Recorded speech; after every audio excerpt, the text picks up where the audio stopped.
Hey, hi. Hello, guys. Sorry for the noise, for the background noise. Ngayon,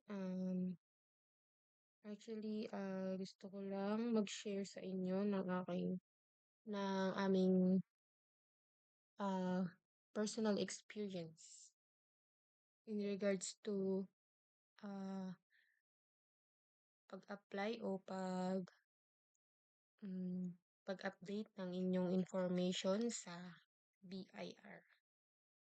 Okay, so kahapon, nagpunta kami ng family ko doon sa BIR, malapit sa place namin. And ano ang siguro ang ang reason, actually the reason kung bakit kami nagpunta doon is dahil yung aking tatay ay may TIN number sa BIR at ito ay dalawa. So, may violation yun. At yun ay sinabi yun ay may batas na. Ay, nakalimutan ko lang kung anong year yun nag-start. Basta may batas na yun na bawal ang multiple TIN, kailangan isa lang. Pero ang TIN number naman ng tatay ko is ginamit lang siya for employment, hindi naman for business. So, nung una kasi ang tatay ko ay janitor. So, meron siyang TIN number na nung nag-work siya as janitor sa isang school. Then, nung nag-resign na siya and gusto niya mag-apply sa another job, kinuha siya ng kanyang employer ng TIN number ng hindi niya alam. So, nagkaroon ng miscommunication between them. Kaya, nagkaroon na, naging doble yung TIN number ng tatay ko. So, there's an error. Pero okay lang dahil naayos naman namin kahapon.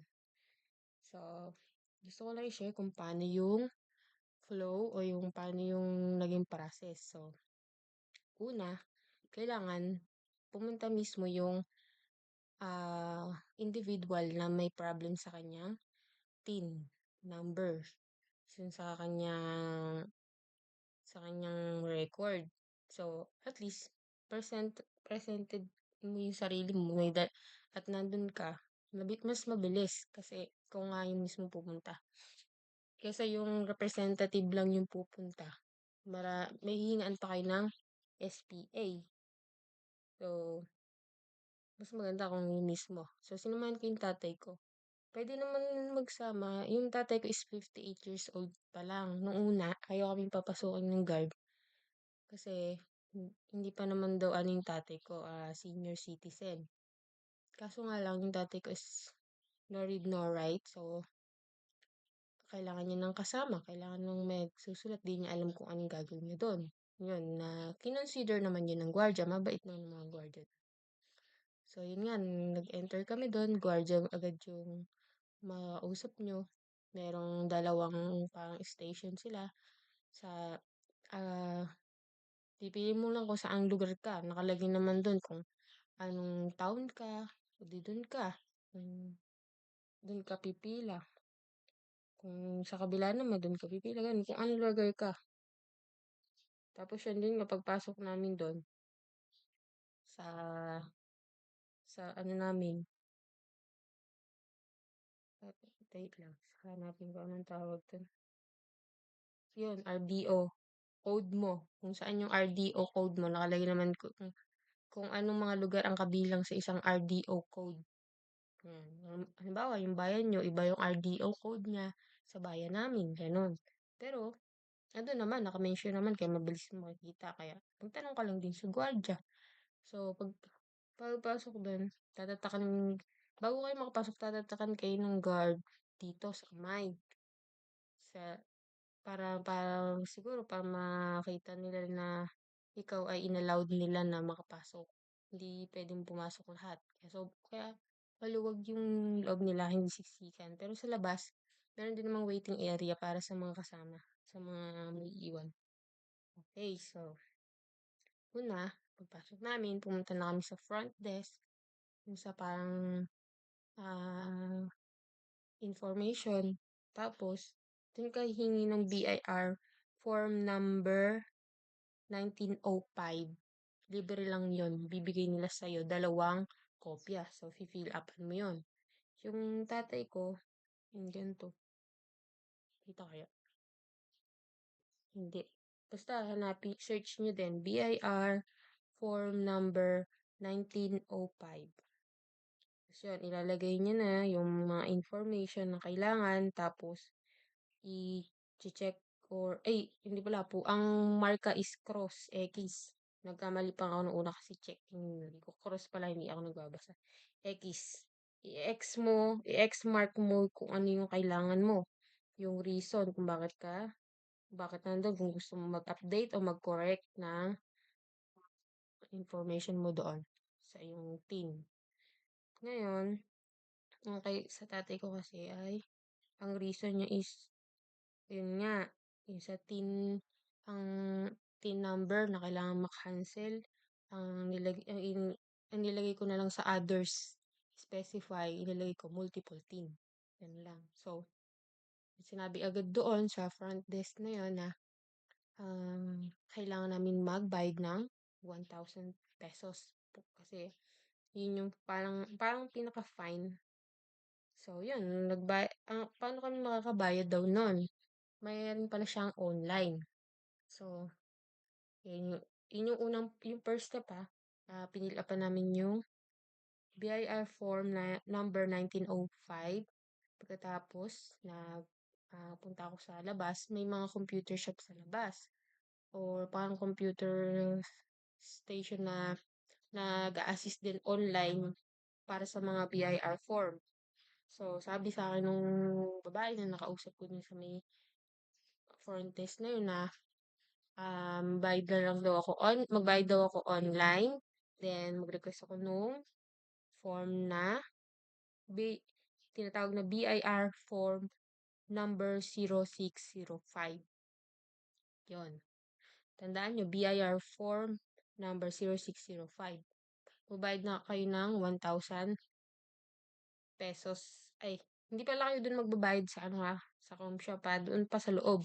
Ang hihingiin mo lang sa sa computer shop na yon is BIR form number 0605.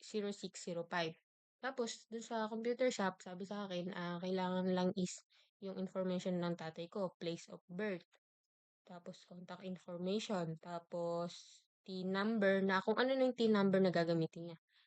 Kasi nga, dalawa nga yung T number ng tatay ko, alin doon yung gagamitin na niya? Siyempre, yung pinakauna. Yun, nilagay niya din doon. Pwede binigay ko lang. Tapos, nagantay kami doon ng 30 minutes kasi kailangan, parang mag-notify pa sa kanila yung BIR. Kasi online siya ginawa. So, antayin yung notification. Tapos, nang dumating na yung notification na print na yung BIR form number 0605, binigay na sa amin. Then, after nun, pumalik ako ulit sa front desk kasi sinabi ko lang na ito na po, meron na po akong BIR form number 0605. Then, binigay niya na ako ng counter number. Yun, yung counter number 1, dun kami babayad, parang yun yung pinaka-cashier. Tapos 1,000 pesos. Tapos binigay ko lang yung, basta pinakita ko lang yan. Tapos nilagyan niya ng receipt. Hindi niya kinuha yung 0605. Binigyan lang kami niya ng resibo na kami ay nagbayad ng 1,000 pesos. Yun. Penalty namin yun, penalty. Hindi ko alam violation ata, penalty. Pan kasi nang kami yung tatay ko, hindi ko Tapos yun. Tapos so, yun, after nun, hindi nakabayad na ako. Bumalik ulit ako dun sa front desk. Sabi ko, okay na po, nagbayad na po ako. Tapos sabi niya sa akin, binigyan niya ulit ako ng number. Pumunta naman daw ako sa counter number 6. May ibang number yun. Basta may mga number siya. Hindi kayo basta-basta sisingit na lang bigla. Doon mga nakikita ko sumisingit pero pinapaalis din sila. Kasi tatanungin sila nung nasa counter kung anong number ka na? Anong number po ba kayo? Ganyan. So, Kaya wala akong nakikita masyadong sumisingit sa kung may sisingit man yun yung ano na hindi niya nalaman na tinawag na pala yung number niya, yun. Kumbaga bumalik lang. So, maraming counter dun, 1 to 12 ata yun, basta nakalimutan ko na, eh, basta dun lang kami pabalik-balik sa counter 6 kasi yung counter 6 siya yung teen issue ones. Dun yung mga about sa teen. Yung iba sa ano na, mga business, ah, parang connected sa mga business. So, yun. So, di yun nga. Saan na ba tayo? Di meron na ako nung dalawang form. S0605 saka yung S190. Ay, hindi pa itong S19. Yung 0605 saka yung unang form na binigay sa akin. 060, yung una 1905, fill upan nyo sa likod. Ilalagay mo kung anong correction, kung anong i-specify mo. Basta, sasabihin naman sa inyo kung anong dapat ilagay. Sa akin kasi, kinross out ko lang yung reason, tapos yung ano sa likod.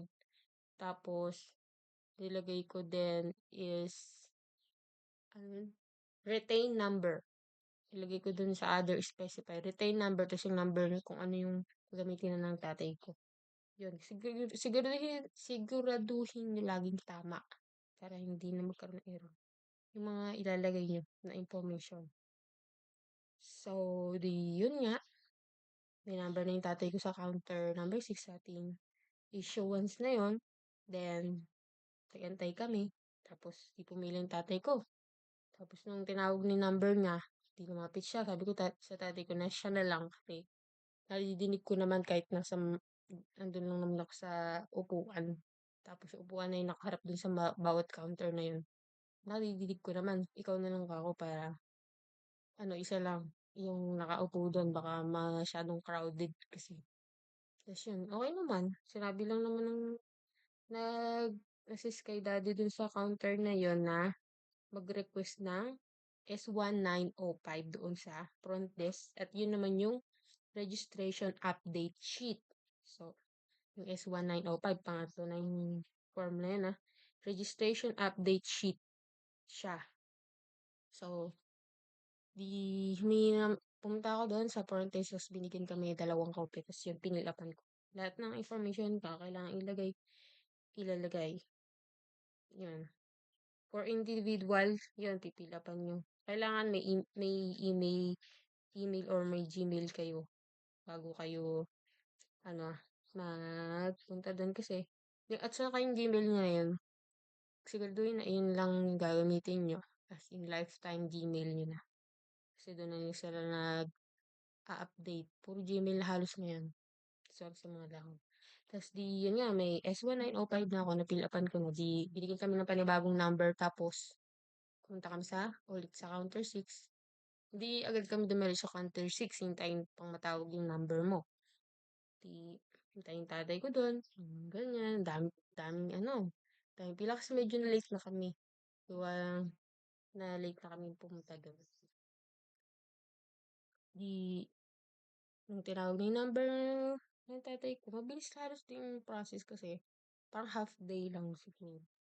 Kung mas maaga-aga pa kami, siguro nangyari kami kaagad. Kasi pag hapon na maraming nakakasabay, maraming mga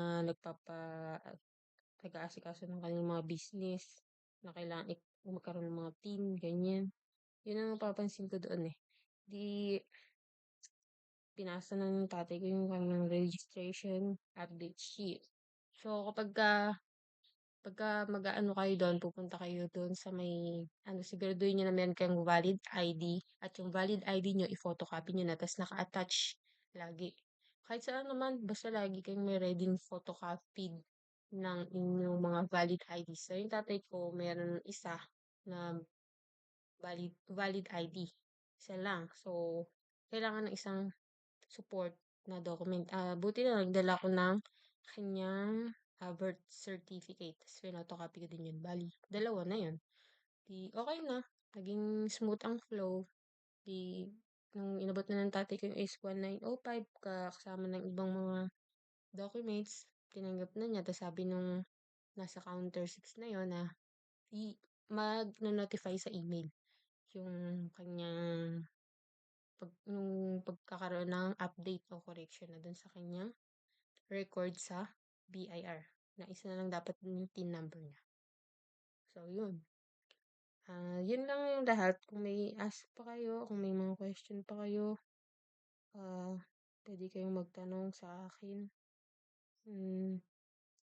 Kung nalilito kayo sa mapaliwanag ko, pwede nyo ano sa akin, i-confirm. Mag-comment lang kayo sa baba. Ayun lang, guys, kasi nagse-search talaga ako kung paano ba yung process. May nakita naman ako, kaso hindi yung may nakita naman ako dun sa mga sinearchan ko. Kaso hindi katulad nung sa amin, sa problem namin. So, kung meron kayong mga marami yung TIN number nyo, ngayon pa lang asikasuhin nyo na. Kasi bawal ang may maraming TIN number, kailangan isa lang. Nasa batas na po yan. Isa lang dapat ang TIN number. And yun lang. Thank you so much. Thank you so much.